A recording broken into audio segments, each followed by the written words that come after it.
स्वागत है। मैं हूं आपके साथ सिमरन निशा। आज हम बात करेंगे एक ऐसी खगोलीय घटना की जो न केवल विज्ञान की दुनिया में बल्कि हमारी सनातन परंपराओं और जनजीवन में भी गहरी आस्था रखती है।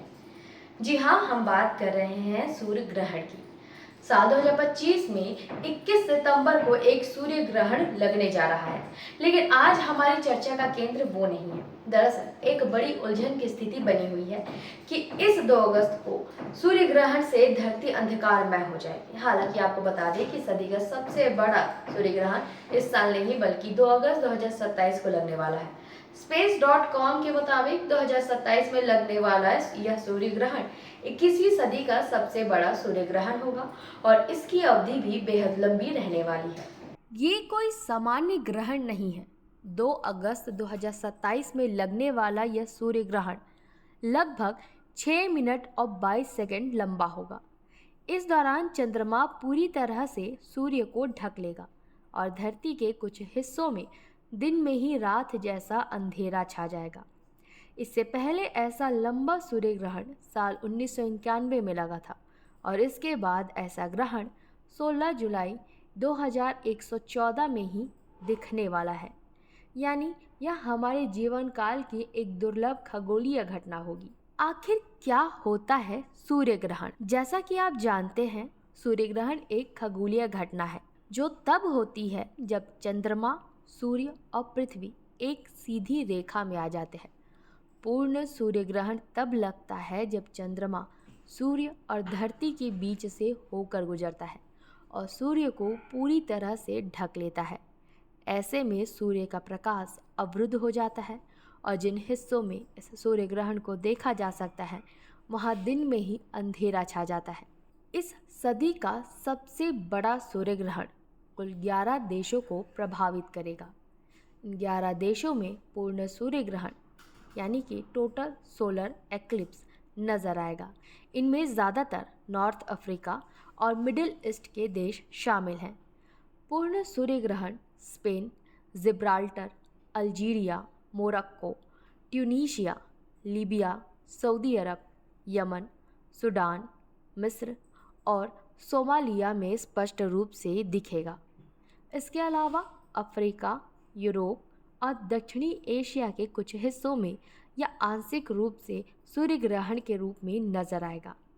संसार के बाकी हिस्सों में इस सूर्य ग्रहण को नहीं देखा जा सकेगा। अब बात करते हैं हम सबके लिए महत्वपूर्ण प्रश्न की। क्या यह सूर्य ग्रहण भारत से नजर आएगा? जी हाँ, साल 2027 में लग रहा यह सूर्य ग्रहण भारत से आंशिक रूप से नजर आएगा। यानी भारत में इस दिन आंशिक रूप से सूर्य ग्रहण दिखेगा और भारत के किसी भी हिस्से में से पूर्ण सूर्य ग्रहण नहीं देखा जा सकेगा। भारत में भी खास तौर पर राजस्थान, गुजरात, गोवा और महाराष्ट्र जैसे पश्चिमी राज्यों से आंशिक सूर्य ग्रहण देखने की संभावना है। भारतीय समय अनुसार यह सूर्य ग्रहण शाम 4 बजे से 6 बजे के बीच होगा। जहाँ एक ओर यह एक अद्भुत खगोलीय घटना है, तो वहीं भारतीय संस्कृति और ज्योतिष में सूर्य ग्रहण का विशेष महत्व है। धार्मिक मान्यताओं के अनुसार ग्रहण काल को शुभ नहीं माना जाता और इस दौरान कुछ विशेष नियमों का पालन करने की सलाह दी जाती है। आइए जानते हैं कि सूर्य ग्रहण के दौरान हमें क्या करना चाहिए और क्या नहीं करना चाहिए। सूर्य ग्रहण के दौरान क्या करें और क्या ना करें। क्या करें? ग्रहण समाप्त होने के बाद पवित्र नदियों में स्नान करने या घर पर ही गंगा जल मिलाकर स्नान करने का विधान है। ऐसा करने से ग्रहण के नकारात्मक प्रभाव से मुक्ति मिलती है। ग्रहण के बाद गरीबों और ज़रूरतमंदों को अनाज, वस्त्र या फिर धन का दान करना अत्यंत शुभ माना जाता है। इससे पुण्य की प्राप्ति होती है।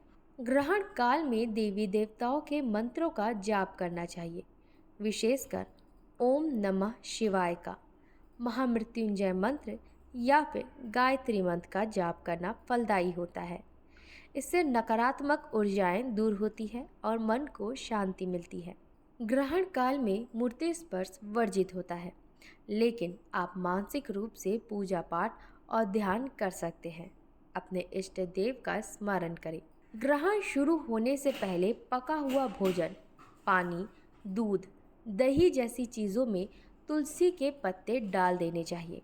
माना जाता है कि तुलसी दल ग्रहण की नकारात्मकता ऊर्जा को खाद्य पदार्थों पर पड़ने से रोकता है। ग्रहण के बाद इन चीज़ों को उपयोग किया जा सकता है। गर्भवती महिलाओं को ग्रहण काल में घर से बाहर नहीं निकलना चाहिए और नुकीली वस्तुओं जैसे कि चाकू, कैंची का उपयोग नहीं करना चाहिए। उन्हें हनुमान चालीसा या दुर्गा स्तुति का पाठ करना चाहिए। हालांकि ग्रहण के दौरान भोजन से बचने की सलाह दी जाती है, लेकिन बच्चों, बुजुर्गों और बीमार व्यक्तियों को इस नियम में छूट दी जा सकती है। क्या ना करें? सबसे महत्वपूर्ण बात, सूर्य ग्रहण को कभी भी नंगी आंखों से सीधा नहीं देखना चाहिए। इससे आंखों को स्थायी क्षति पहुंच सकती है। इसके लिए विशेष ग्रहण चश्मे या प्रोजेक्शन विधि का उपयोग करें। ग्रहण काल में भोजन पकाने और खाने से बचना चाहिए। माना जाता है कि ग्रहण की किरणें खाद्य पदार्थ को दूषित कर देती है। जल भी ग्रहण नहीं करना चाहिए। ग्रहण काल में किसी भी नए और शुभ कार्य की शुरुआत करने से बचना चाहिए। ग्रहण के दौरान यात्रा करने से भी बचने की सलाह दी जाती है। गर्भवती महिलाओं को ग्रहण काल में किसी भी प्रकार का सिलाई, कटाई या फिर अन्य कोई भी शारीरिक श्रम नहीं करना चाहिए। उन्हें लेटे रहना चाहिए और मंत्र जाप करना चाहिए। ग्रहण के समय बाल और नाखून काटना भी अशुभ माना जाता है। इस दौरान शारीरिक संबंध बनाने से बचना चाहिए। इसे भी अशुभ माना गया है। ज्योतिषीय दृष्टिकोण से सूर्य ग्रहण का राशियों और व्यक्तिगत जीवन पर भी प्रभाव पड़ता है। कई ज्योतिष इस दौरान कुछ विशेष दान और पूजा पाठ की सलाह देते हैं। इससे ग्रहण के नकारात्मक प्रभावों को कम किया जा सकता है। यह एक ऐसा समय होता है जब ब्रह्मांड में ऊर्जाओं का संतुलन बदलता है और इसलिए इसका हमारे शरीर और मन पर भी सूक्ष्म प्रभाव पड़ता है। वैज्ञानिक रूप से सूर्य ग्रहण एक अद्भुत दृश्य होता है जो हमें ब्रह्मांड की विशालता और खगोलीय घटनाओं की सुंदरता का अनुभव कराता है। वहीं धार्मिक और सामाजिक रूप से यह आत्मचिंतन, दान और शुद्धि का समय होता है। चाहे आप इसे वैज्ञानिक दृष्टिकोण से देखें या धार्मिक मान्यताओं से। 2 अगस्त 2027 का सूर्य ग्रहण निश्चित रूप से एक यादगार घटना होगी। हमें उम्मीद है कि इस जानकारी से आपको इस महत्वपूर्ण खगोलीय घटना को समझने और उससे जुड़ी सावधानियों और विधियों का पालन करने में मदद मिलेगी। हमारी कामना है कि आप सभी इस अद्भुत खगोलीय घटना को सुरक्षित और जानकारी के साथ देखें। बने रहिए हमारे साथ, हम आपके लिए ऐसे ही महत्वपूर्ण विषयों पर जानकारी लाते रहेंगे। तब तक के लिए बने रहें निशानेबाज के साथ। नमस्कार।